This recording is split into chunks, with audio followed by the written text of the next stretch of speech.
صراط الذين أنعمت عليهم غير المغضوب عليهم ولا الضالين. بسم الله الرحمن الرحيم. الحمد لله رب العالمين والصلاة والسلام على أشرف الأنبياء والمرسلين سيدنا مولانا محمد وعلى آله وصحبه أجمعين. قال المصنف الإمام حجة الإسلام أبو حامد الغزالي رحمه الله ونفعنا بعلومه في الدارين آمين. وأما السنن فإذا زالت الشمس وأذن المؤذن وجلس الإمام على المنبر انقطعت الصلاة سوى التحية والكلام لا ينقطع إلا بافتتاح الخطبة. ويسلم الخطيب على الناس إذا أقبل عليهم بوجهه ويردون عليه السلام. فإذا بلغ المؤذن قام مقبلا على الناس بوجهه لا يلتفت يمينا ولا شمالا ويشغل يديه بقائم السيف أو العنزة والمنبر كي لا يعبث بهما أو يضع إحداهما على الأخرى ويخطب خطبتين بينهما جلسة خفيفة ولا يستعمل غريب اللغة ولا يمتت ولا يتغنى وتكون الخطبة قصيرة بالغة جامعة. ويستحب أن يقرأ آيات بالثانية أيضا ولا يسلم من دخل والخطيب يخطب فإن سلم لم يستحق جوابا والإشارة بالجواب حسن ولا يشمت العاتسين أيضا. هذه شروط الصحة. Makna daripada kalam Al-Imam Al-Ghazali rahimahullah wa nafa'ana bi'ulumih. Adapun sunat-sunat yang terjadi waktu khatib khutbah atau sesuatu sebelumnya dan sesudahnya. Apabila matahari tergelincir, artinya jam 12 sudah lewat. Apabila matahari tergelincir dan azan oleh muazzin dan imam atau khatib duduk di atas mimbar,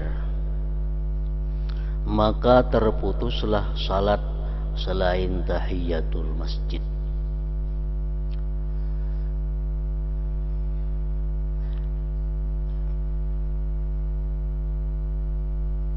Jadi apabila khatib sudah berkhutbah, orang yang di dalam masjid haram melakukan sembahyang.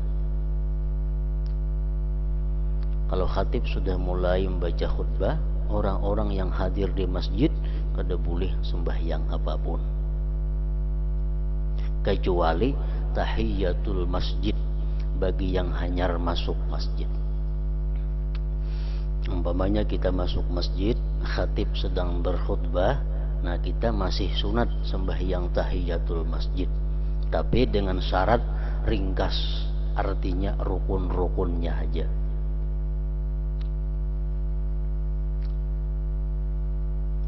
Sedangkan berbicara itu tidak terputus kecuali dengan dimulai khutbah.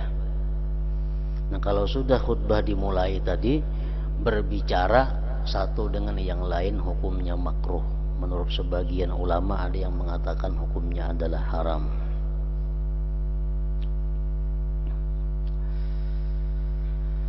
Khatib memberi salam kepada manusia, itu sunat. Naik mimbar, assalamualaikum warahmatullahi wabarakatuh. Khatib memberi salam kepada manusia apabila ia menghadap manusia dengan wajahnya dan mereka menjawab salamnya si khatib tadi. Apabila muazzin itu selesai azan, maka khatib berdiri dengan menghadap kepada manusia dengan wajahnya, tidak boleh menoleh kanan dan kiri. Jadi si khatib itu dalam menyampaikan khutbah wajahnya hanya lurus ke hadapan. Kada boleh macam orang berpidato nang ke kanan ke kiri muha atau angkat tangan maginnya.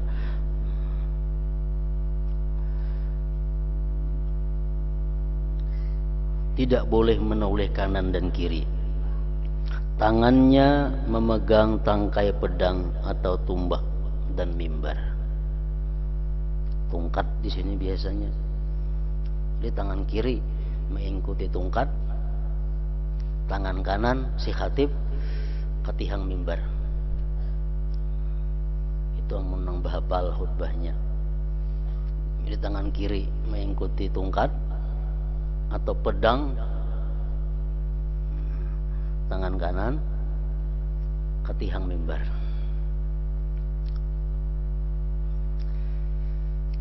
Agar ia tidak bermain-main dengan tangannya, karena kada boleh khatib itu menunjuk-nunjuk kayak orang berpidato biasa, kada boleh. Atau meletakkan salah satunya di atas yang lain, misalnya tangan kiri ditungkat, tangan kanan ke atas tangan kiri, nah, boleh juga. Ia berkhutbah 2 kali, khutbah pertama dan khutbah kedua, yang di antara keduanya terdapat duduk ringan. Ada duduk antara 2 khutbah. Paling lawas duduk itu sekadar membaca surat Al-Ikhlas. Jadi antara 2 khutbah itu diwajibkan duduk si khatib.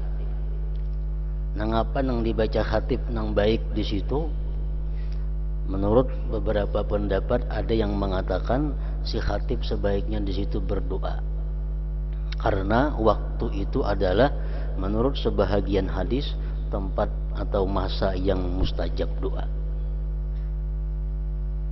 Begitu juga para jamaah, para hadirin, waktu khatib duduk di atas mimbar, duduk antara 2 khutbah itu, hadirin sebaiknya berdoa. Biarlah nang muazzin ma'asirah membaca salawat, tapi kita nang hadir di situ baca doa, minta kepada Allah sesuatu. Karena antara 2 khutbah itu ada yang mengatakan adalah waktu yang mustajab doa.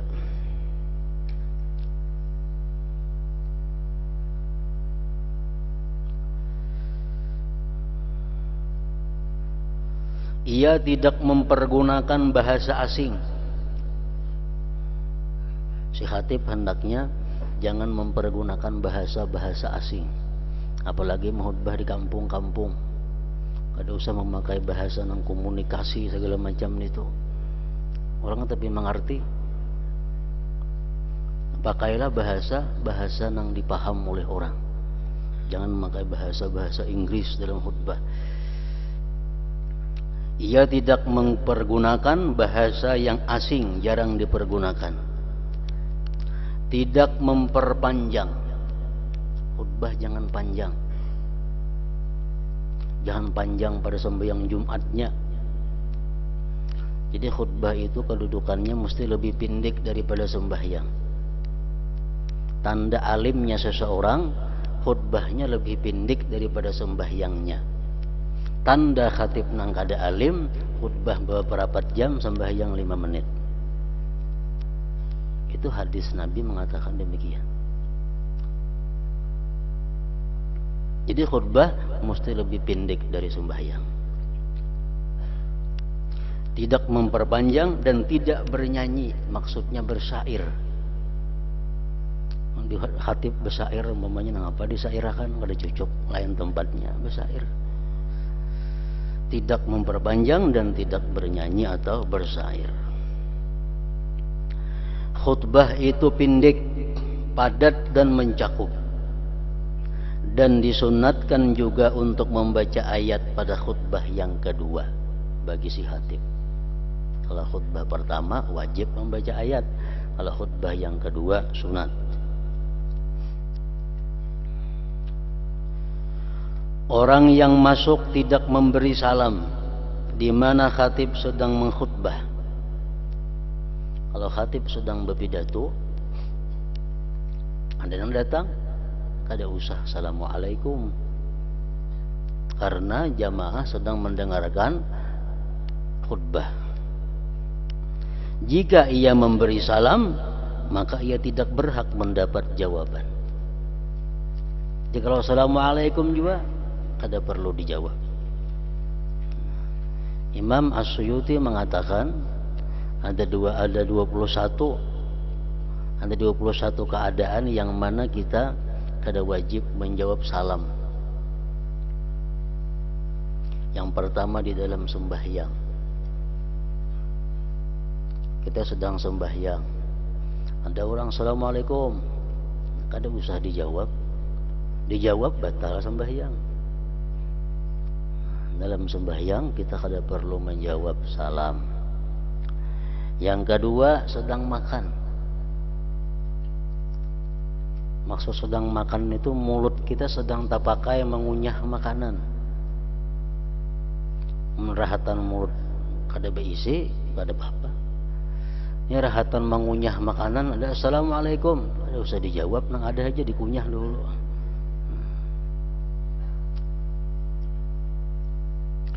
Au syurbin atau rahatan minum, rahatan menuntum banyu, ada nang beri salam, ada usah dijawab.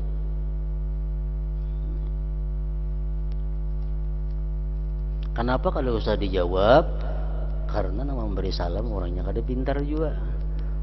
Orang rahatan makan diberi salam, orang rahatan minum diberi salam, rahatan sembahyang diberi salam. Orang macam itu kada perlu diberi jawaban. Au qiraah atau sedang membaca Al-Quran. Sedang membaca Quran, kita membaca Yasin kah, membaca salawat kah, membaca apakah, ada assalamualaikum, kada perlu dijawab. Terus akan hanya baca. Adaiyatin atau doa, parahatan berdoa, ada yang memberi salam, ada wajib kita menjawab. Zikrin atau parahatan berzikir, ada yang memberi salam, kada usah dijawab.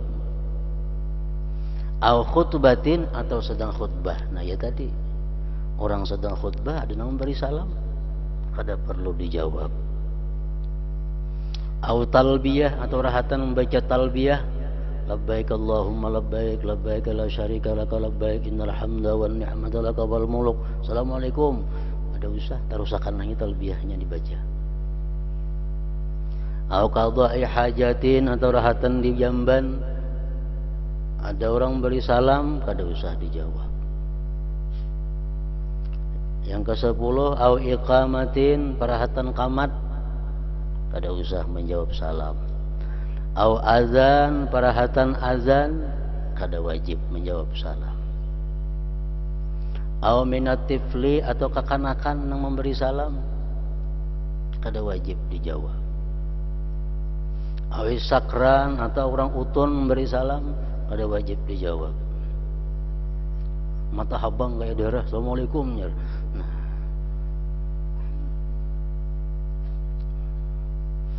Syabatin atau perempuan-perempuan muda memberi salam, kada usah dijawab.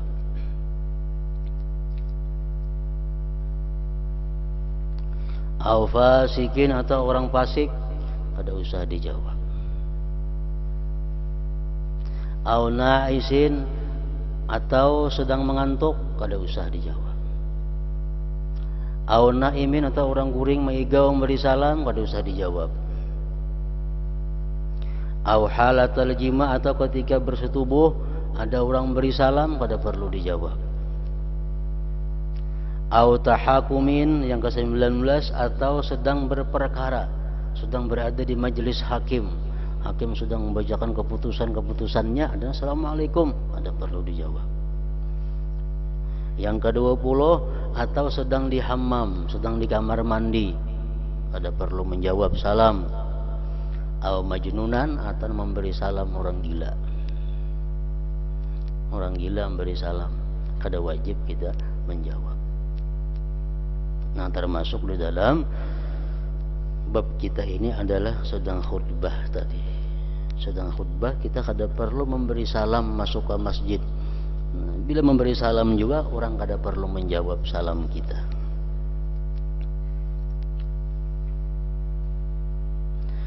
Sedangkan jawaban dengan isyarat itu baik.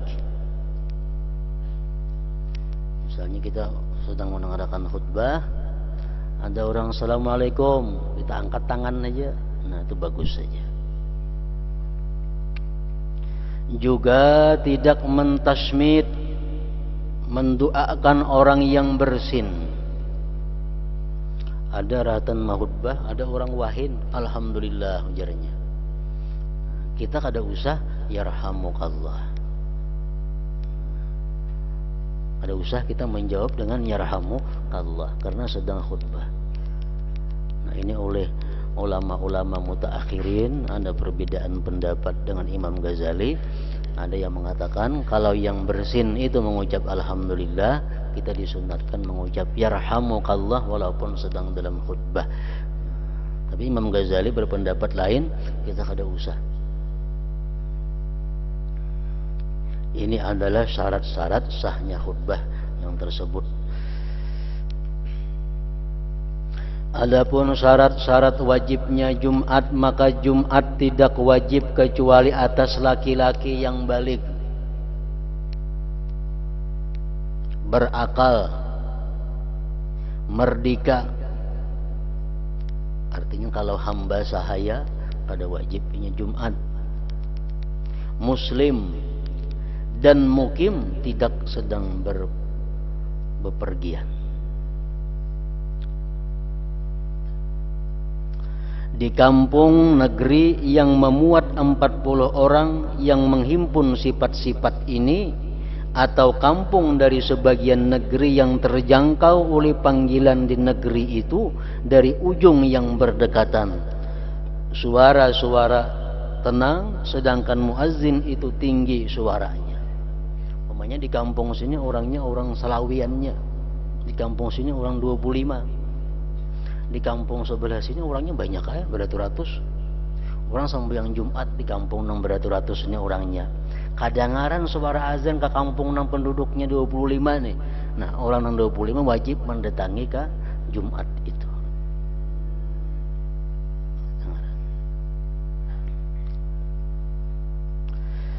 Karena firman Allah Ta'ala, idza nudiya lis-salati min yaumil jumu'ati fas'au ila dzikrillah wa dzarul bai'a. Artinya apabila diseru untuk menunaikan salat pada hari Jumat, maka bersegeralah kamu kepada mengingat Allah dan tinggalkan jual beli.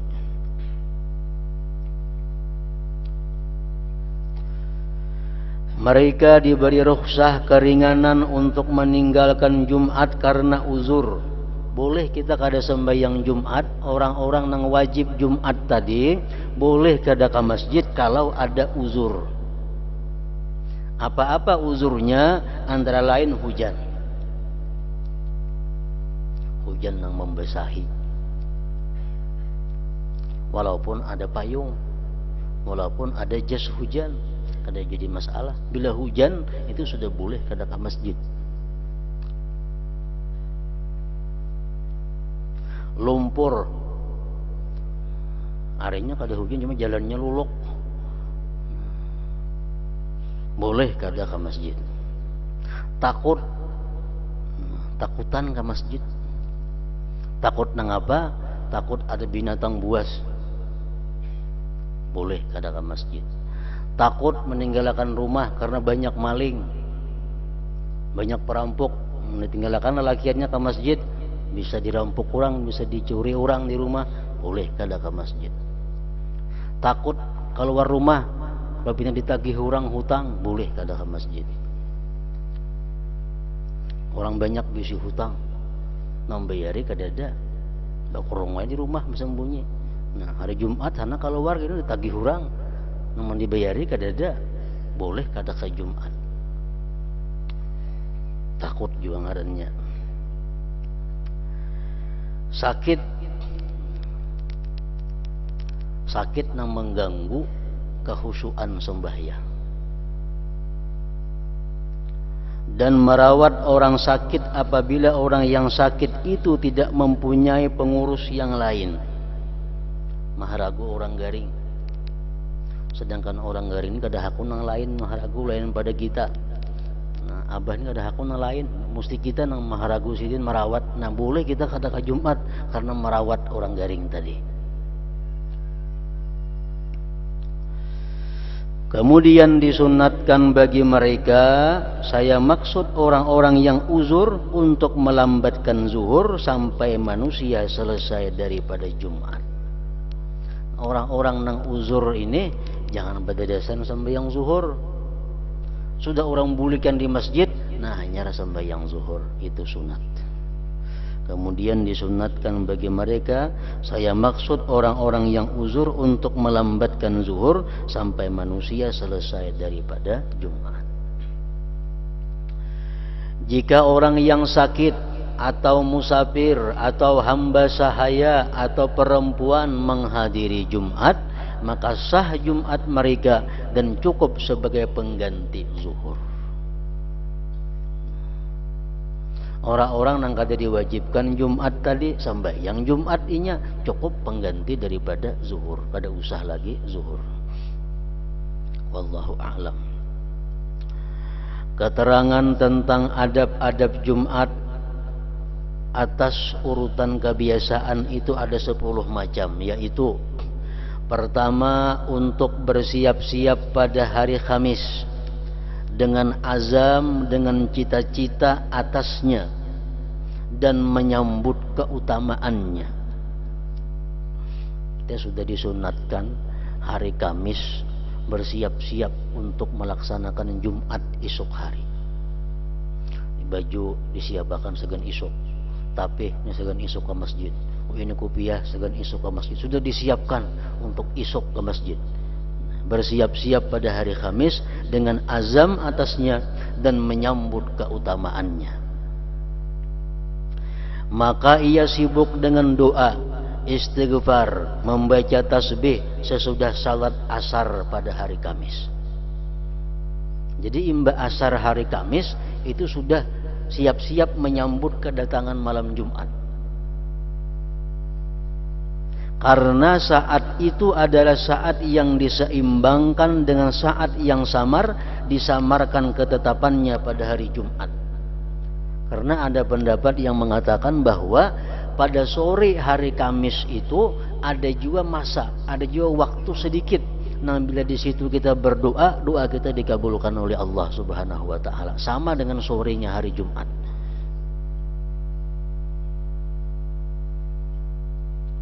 Sebahagian ulama salaf berkata, sesungguhnya Allah Azza wa Jalla mempunyai anugerah selain rezeki para hamba. Dari anugerah itu tidak diberikan kecuali orang yang memintanya pada sore hari Kamis dan hari Jumat. Allah ada berisi anugerah, rezeki, dan anugerah yang lainnya. Tapi anugerah ini khusus hanya Allah beri untuk orang yang memohon kamarian Kamis atau hari Jumat. Bila kita mohon anugerah itu kada hari Jumat, kada kamarian Kamis, Allah kada memberikan anugerah itu. Nah, ini salah satu keistimewaan petang atau sore hari Kamis itu. Sesungguhnya Allah Azza wa Jalla mempunyai anugerah selain rezeki para hamba. Dari anugerah itu tidak diberikan kecuali orang yang memintanya pada sore hari Kamis dan hari Jumat. Pada hari ini, Kamis maksudnya, seseorang mencuci pakaiannya dan memutihkannya dan menyediakan minyak harum jika ia belum mempunyai. Ia kosongkan harinya daripada kesibukan-kesibukan yang akan menghalanginya dari berbagi-bagi ke Jumat. Jadi hari Kamis dihabiskan urusan-urusan, jangan sampai ada merimbit ke hari Jumat. Supaya hari Jumat itu total, kada ada lagi urusan-urusan duniawi. Bahkan ada hadis yang mengatakan artinya Allah tidak memberkati orang yang musafir berdagang pada hari Jumat. Orang-orang bertukar barang hari Jumat ke Banjar, kada diberkati Allah. Kenapa? Itu hari istirahat dunia untuk keperluan akhirat.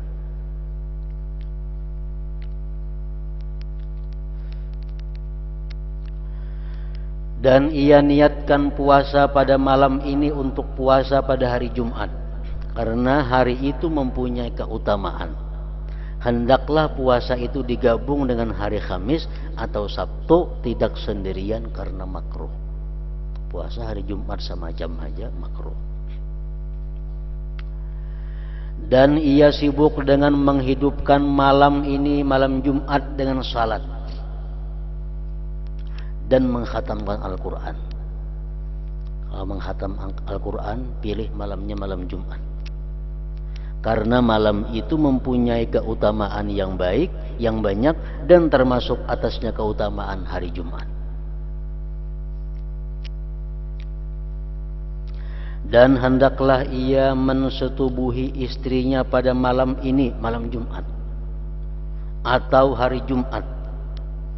Karena apa hubungannya dengan hari Jumat itu? Nah, para ulama mengatakan supaya hari Jumat itu jangan ada pikiran yang macam-macam.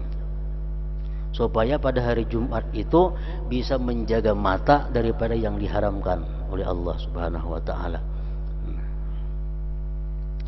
Sesuatu kaum telah mensunatkan atasnya dengan mengihtimalkan membawa pengertian sabda Nabi sallallahu alaihi wasallam, rahimallah man bakkara wa batakara wa ghasala wa gtasala. Artinya, semoga Allah menyayangi orang yang membuat orang lain berpagi-pagi dan dirinya berpagi-pagi, dan membuat orang lain mandi dan dirinya mandi, yaitu membawa istri untuk mandi.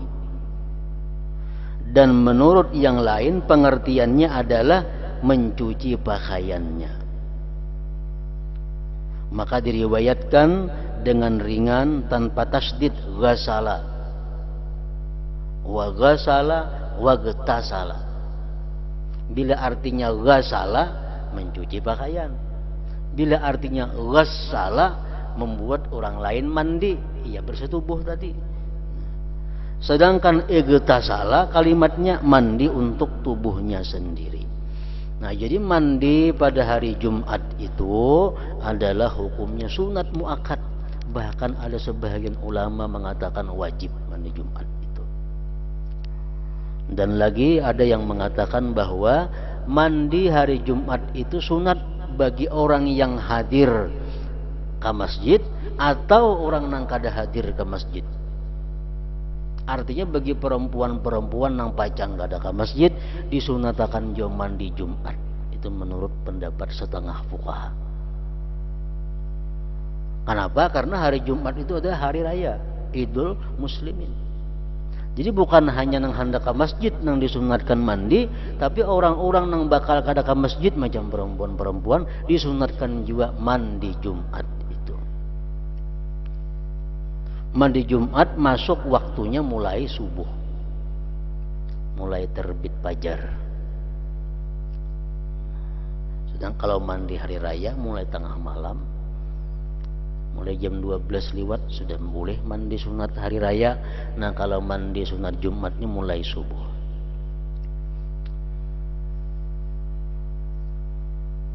Jadi bini-binian biasa mandi besokan itu niatakan mandi sunat Jumat dapat pahala. Walaupun kada pacang, kada bakal tulak ke masjid. Dengan ini sempurnalah adab-adab penyambutan hari Jumat, dan ia keluar dari golongan orang-orang yang lalai, yang apabila masuk waktu pagi mereka berkata, hari apakah ini? Orang kan ingat lagi di hari ini hari apalah ya, padahal hari Jumat. Supaya menghindari jangan tak masuk itu, hari Kamis sudah siap-siap untuk menyambut kedatangan hari Jumat itu. Sebagian salaf berkata, manusia yang paling sempurna bagiannya dari Jumat adalah orang yang menantinya dan memeliharanya dari kemarin. Dan orang yang bagiannya paling ringan adalah orang yang apabila masuk pagi ia berkata, hari apakah ini? Itu baik juga. Pada kada bertakun sama sekali hari apa hari ini.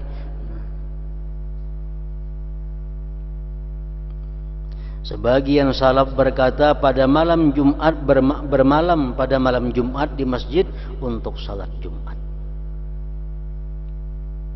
Nah, jadi yang pertama adab hari Jumat itu adalah mempersiapkan diri hari Kamis untuk menghadapi Jumat.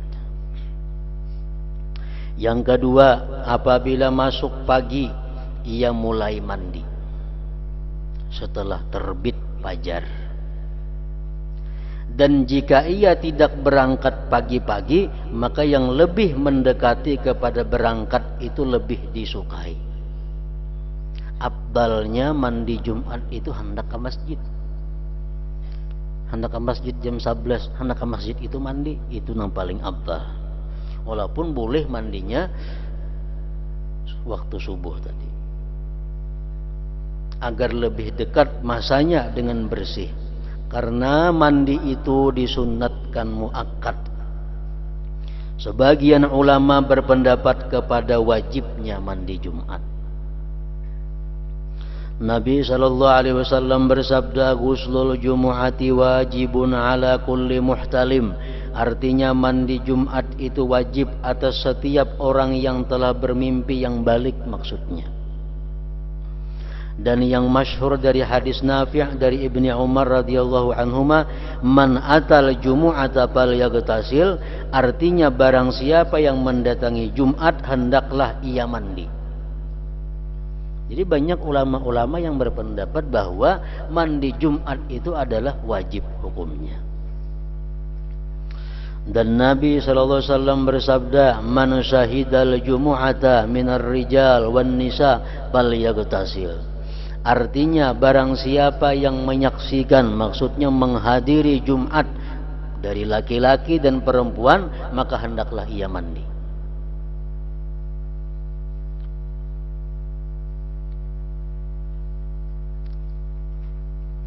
Bahkan disebutkan dalam kitab Fathul Mu'in, kalau kita kada sempat mandi, masih disunatkan mengqadha mandi Jumat itu. Misalnya karena kesibukan kada sempat lagi mandi ke Jumat. Nah, karena mereka di masjid mandi mengqadha mandi sunat Jumat, masih disunatkan.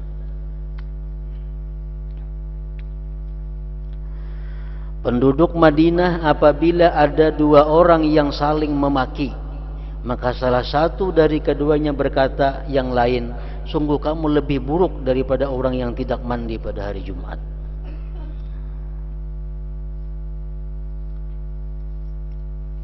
Dengan pendapat imam kita Syafi'i bahwa mandi Jumat itu adalah sunat muakkadah, sunat muakkad, kada sampai kepada derajat wajib kada. Umar bin Khattab berkata kepada Utsman bin Affan radhiyallahu anhuma ketika masuk masjid dan Umar sedang mengkhutbah, "Jam berapakah ini?" Umar mengkhutbah di Masjid Nabawi. Utsman bin Affan karena sesuatu kesibukan terlambat ke masjid. Begitu masuk masjid Utsman bin Affan, Umar sudah mengkhutbah. Ditakuni Umar, "Jam berapa sekarang sudah nih?" Nah, menyinggung kepada Utsman, "Nah, hanya aja ke masjid, orang mengkhutbah hanya ke masjid. Jam berapa ini?" Artinya beliau Umar bin Khattab mengingkari atasnya Utsman karena meninggalkan berpagi-pagi ke masjid. Lalu ia berkata, Utsman berkata menjawab, "Setelah saya mendengar azan tidak lebih dari wudu dan saya berangkat." Ujar Utsman, "Wahai Umar, aku tadi kesibukan. Pas orang bang mendengar langsung berwudu ke masjid." Nah, maka Umar berkata, "Wudu juga. Jadi kita berwudu aja pulang kada mandi. Mana terlambat, mana berwudu aja. Padahal engkau mengetahui bahwa Rasulullah SAW memerintahkan kita untuk mandi." Nah, andai kata mandi itu wajib, saya Umar menyuruh bulik kepada Utsman, "Mandi Jumat dulu jamnya ke masjid." Nah, Umar kada menyuruh bulik, berarti mandi Jumat itu adalah sunat muakkad saja, bukan wajib. Dan diketahui bolehnya meninggalkan mandi dengan wudunya Utsman radhiyallahu anhu, dan apa yang diriwayatkan bahwasanya beliau Nabi sallallahu alaihi wasallam bersabda, man tawaddaa yaumal jumu'ah fabiha wa ni'mat wa man igtasala fal ghuslu afdalu. Artinya barang siapa yang berwudu pada hari Jumat, maka dengan rukhsah ia mengambil, dan itu sebaik-baik rukhsah. Dan barang siapa yang mandi, maka mandi itu lebih utama, lebih afdal. Barang siapa yang mandi janabah, maka hendaklah ia melimpahkan air ke tubuhnya pada kali yang lain dengan niat mandi Jumat. Ini orang junub sekaligus hendak mandi Jumat. Niat yang pertama, niat merangkatkan junub. Tuntung, hanya berniat pulang sekali mandi Jumat. Nah, tumpahkan air ke seluruh tubuh. Barang siapa yang mandi janabah, maka hendaklah ia melimpahkan air ke tubuhnya pada kali yang lain dengan niat mandi Jumat. Jika ia mencukupkan dengan satu kali mandi, maka hal itu cukup baginya. Dan ia mendapat keutamaan apabila ia niatkan kedua-duanya. Andai kata ia mandi junub saja, kada mandi Jumat, ia kada dapat pahala sunat. Tapi sudah gugur tuntutan mandi itu. Pahala kada dapat, makruh hilang. Kalau nyoba niat mandi junub ditambah pulang niat mandi Jumat, nah dapat pahala kedua-duanya itu.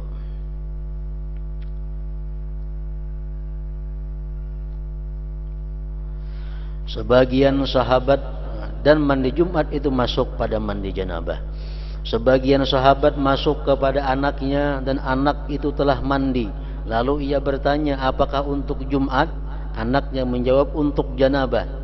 Maka ia berkata, ulangilah dengan mandi yang kedua, supaya dapat pahala mandi Jumat itu. Dan ia meriwayatkan hadis tentang mandi Jumat itu atas setiap orang yang dewasa. Ia sahabat itu menyuruh untuk mandi yang kedua karena anaknya belum berniat mandi Jumat. Jadi kalau menurut bacaan dalam kitab ini, kada sekaligus ditumpang niatnya sahaja aku mandi junub dan mandi Jumat, kada macam itu. Mandi junub dahulu, tentu akan mandi junub sebagian, hanya bahasa pulang niat mandi sunat Jumat, hanya baku boy pulang. Nah, kayak itu menurut dalam kitab ini.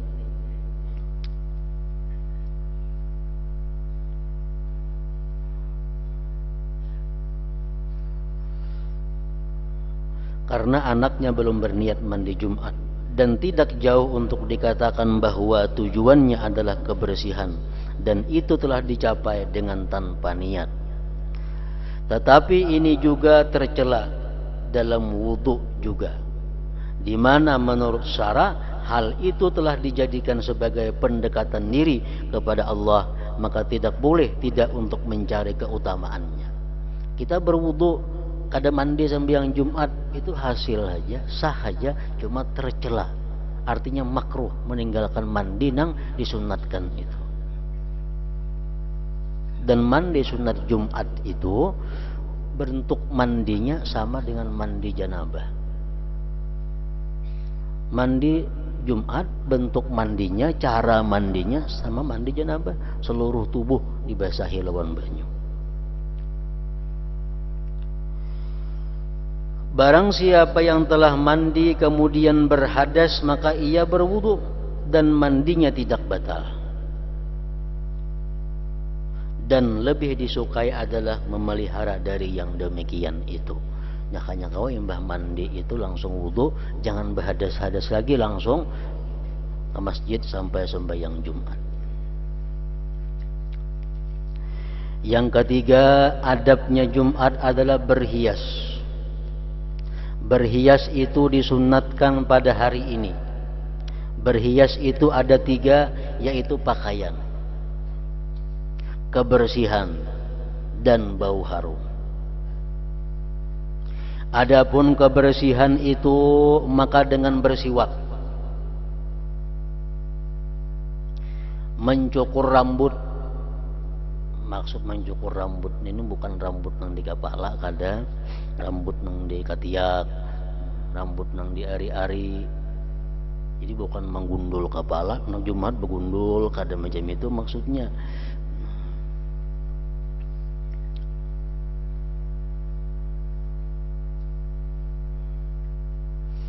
Karena menurut dalam kitab-kitab fikih disebutkan bahwa begundul itu sunat hukumnya hanya dalam 3 perkara.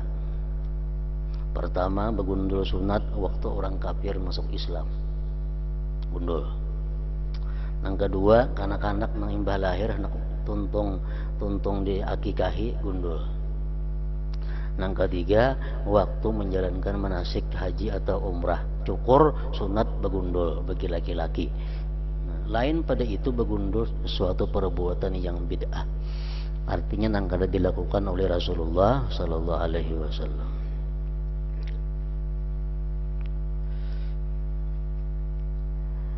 Memotong kuku, menggunting kumis, dan seluruh apa yang terdahulu di dalam kitab bersuci.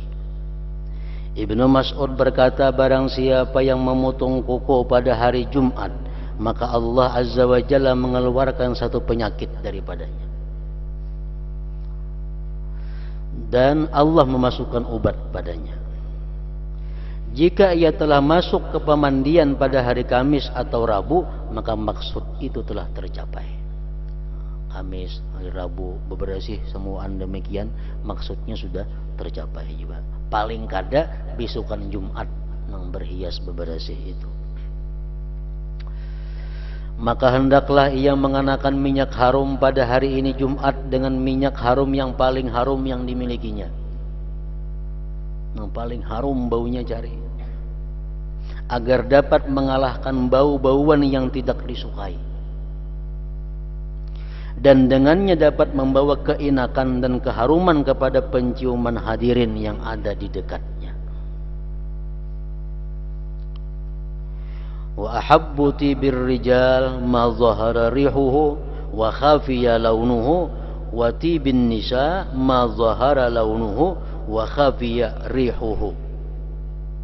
Artinya sebaik-baik minyak harum untuk laki-laki adalah sesuatu yang jelas baunya dan samar warnanya. Laki-laki cari minyak harum nang tapi kelihatan warnanya tapi harumnya keciuman.